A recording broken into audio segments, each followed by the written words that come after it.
Morning बच्चों, आज हम लोग पढ़ेंगे क्लास 6 का जियोग्राफी सेकेंड चैप्टर जिसका नाम है लैटिट्यूड्स एंड लॉन्गिट्यूड्स। इसका फर्स्ट वीडियो हम लोग पढ़ चुके हैं। हम लोग लैटिट्यूड्स के बारे में पढ़ चुके हैं। लैटिट्यूड्स होता क्या है और वो कैसे रन करती है पृथ्वी पर।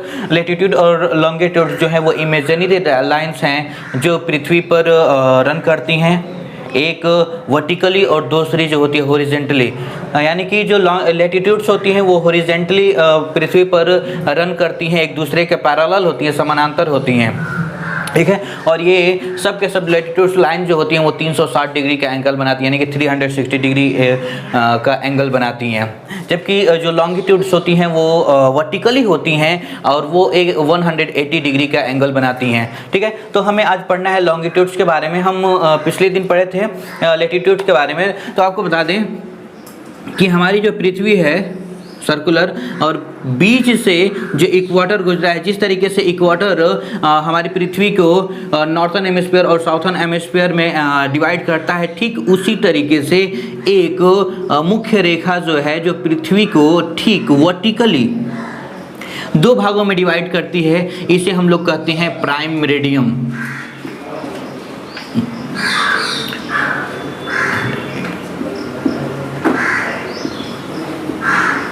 प्राइम मेरिडियम यानी कि प्रधान मध्यायन रेखा, ठीक। प्रधान मध्यायन रेखा, ये जो रेखा है वह लंदन के ग्रीनविच नामक स्थान से होकर गुजरती है और यह सबसे मुख्य लॉन्गिट्यूड्स होता है, अर्थात देशांतर रेखा होती है। यह 180 डिग्री पर होती है, ठीक है। और यहाँ पर अगर देखें तो इसके बाद जितनी भी अक्षांश रेखाएं होती हैं वो सब के सब नॉर्थ से साउथ की तरफ आती हैं, जो 180 डिग्री पर फैली होती हैं। और ये सब के सब हाफ सेमी सर्कुलर होती हैं, अर्थात अर्धगोलाकार होती हैं।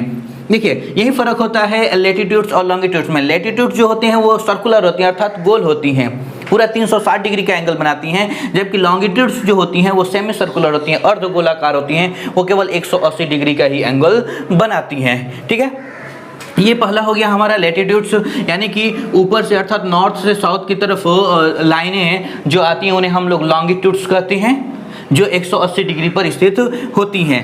अगला हम लोग देखते हैं लॉन्गिट्यूड्स एंड टाइम, ठीक है। लॉन्गिट्यूड्स और टाइम जो है ये समय बताने का काम करते हैं। आपको पता होगा GMT हम लोग पढ़े हैं, ग्रीनविच मीन टाइम, ठीक है। तो इसी लॉन्गिट्यूड के द्वारा ही पूरी दुनिया का टाइम जो है वो निर्धारित किया जाता है, ठीक। अगर हम लोग पृथ्वी के बारे में देखें तो हमारी जो पृथ्वी है वो लगभग 24 घंटे में एक सर्कल पूरा करती है, यानी कि 360 डिग्री पर रोटेट हो जाती है, घूम जाती है।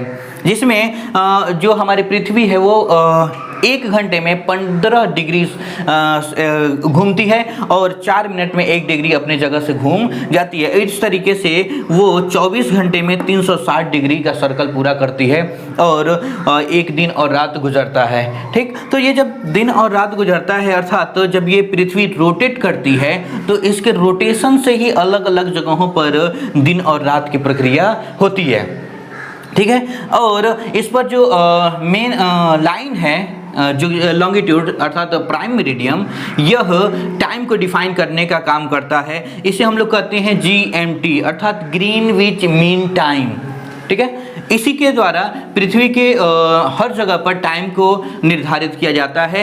इसको हम लोग मानते हैं 0 डिग्री, अर्थात यहाँ पर टाइम जो होता है वो 0 होता है और उसके बाद जैसे जैसे हम लोग आगे बढ़ते हैं टाइम प्लस में जाता है और जैसे जैसे पीछे जाती हैं वैसे वैसे ये टाइम माइनस में जाता है, ठीक है। हमारी जो पृथ्वी है वो लंदन से लगभग 82 सही 1/2 डिग्री ईस्ट में है, ठीक है। यानी कि 82 मिक्स्ड 1/2 डिग्री ईस्ट में हमारा देश है इंडिया, और यह इतना दूर है लंदन से। तो इस हिसाब से अगर देखा जाए तो हमारे देश में जो टाइम होता है वो प्लस होता है, अर्थात जब भी हम लोग वर्ल्ड टाइम जोन देखेंगे तो उसमें हमारे देश में दिखाएगा +5 मिक्स 1/2 आवर्स, यानी कि 5.5 घंटे जो समय होता है वो आगे होता है GMT के, ठीक है। अगर यहाँ पर अभी इस समय 10:30 बज रहे हैं, इसका मतलब ये है कि लंदन में अभी अब से 5-5.5 घंटा कम हो रहा होगा, यानी कि लगभग वहाँ पर 5 बज रहे होंगे, 5 बजे का सुबह हुआ होगा और यहाँ पर 10:30 का दिन हो गया है। ठीक, अगर हम लोग यहीं पीछे की तरफ जाते हैं तो ये जो प्लस होता है, जो कि ईस्ट की तरफ प्लस होता जाता है और वेस्ट की तरफ माइनस होता जाता है, तो ठीक इसी बेसिस पर अगर हम लोग देखेंगे तो अभी हमारे यहाँ इंडिया में 10:30 अर्थात 10:30 हो रहा है नियर अबाउट। तो ठीक इसी तरीके से अगर अमेरिका में जाएंगे तो वो पीछे की तरफ जाता है और वहाँ पर अभी रात के 9 या 9:30 हो रहे होंगे। ठीक, तो हम लोग जैसे भी GMT से आगे की तरफ जाते हैं तो टाइम प्लस में आता है और पीछे की तरफ जाते हैं तो टाइम माइनस में आता है। ठीक, इसी को हम लोग कहते हैं GMT यानी कि ग्रीनविच मीन टाइम। आगे की तरफ जब हम लोग बढ़ते हैं तो स्टैंडर्ड टाइम आता है और टाइम जोन।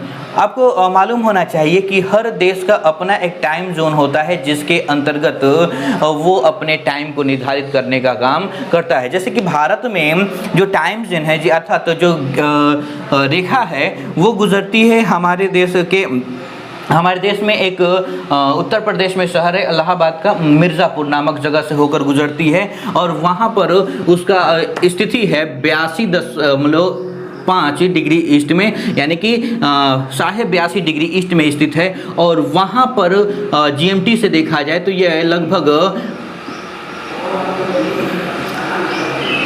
अब होता है, अर्थात 5.5 घंटे आगे की तरफ टाइम होता है। तो ठीक इसी तरीके से हर देश में अपना एक इंटरनेशनल स्टैंडर्ड टाइम होता है और एक लोकल स्टैंडर्ड टाइम होता है। लोकल जो होता है वो उस देश के टाइम जोन को बताता है और स्टैंडर्ड जो होता है वो अंतर्राष्ट्रीय स्तर पर उसके समय को बताने का काम करता है। याद रहे कि एक देश में विशेषतः एक ही स्टैंडर्ड टाइम होता है, लेकिन किसी किसी देश में एक से ज़्यादा हो सकते हैं। उसकी भौगोलिक बनावट के कारण वहां पर एक से अधिक स्टैंडर्ड टाइम हो सकते हैं। ठीक है, आगे की तरफ हम लोग बढ़ते हैं इंटरनेशनल डेट एंड टाइम।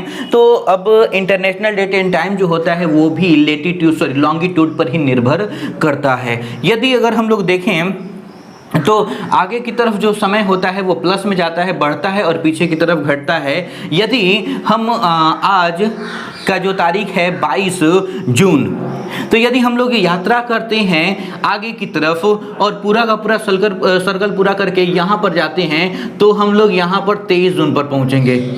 यानी कि आज का तारीख यहाँ पर 22 है और वहाँ पर पहुँचेंगे तो वो 23 हो जाएगा। लेकिन जब हम लोग यहाँ पर से अर्थात यहाँ जो प्राइम मेरिडियन है, मुख्य रेखा है, इसके पीछे की तरफ यात्रा करते हैं और अमेरिका जाते हैं तो हम लोग 21 तारीख में पहुंचेंगे, यानी कि एक दिन पीछे। इस तरीके से हम लोग अगर यात्रा करते हैं आगे की तरफ या फिर पीछे की तरफ, ईस्ट या वेस्ट, तो हम लोग अपने लाइफ का एक दिन या तो खो देंगे या फिर एक एक्स्ट्रा दिन पालेंगे जीने के लिए। तो इस तरीके से टाइम और समय को, दिनों को निर्धारित किया जाता है। जो लैटिट्यूड्स होते हैं, लॉन्गिट्यूड्स होते हैं, वो पृथ्वी पर स्थित किसी भी स्थान को लोकेट करने में सबसे ज़्यादा सहायता करते हैं। इसके साथ ही साथ पृथ्वी का अध्ययन करने में सहायता करते हैं। ये टाइम को निर्धारित करने में सहायता करते हैं, समय को निर्धारित करने में और तारीख को निर्धारित करने में सहायता करते हैं। इसके साथ ही साथ यह हमें दिन और रात के बारे में भी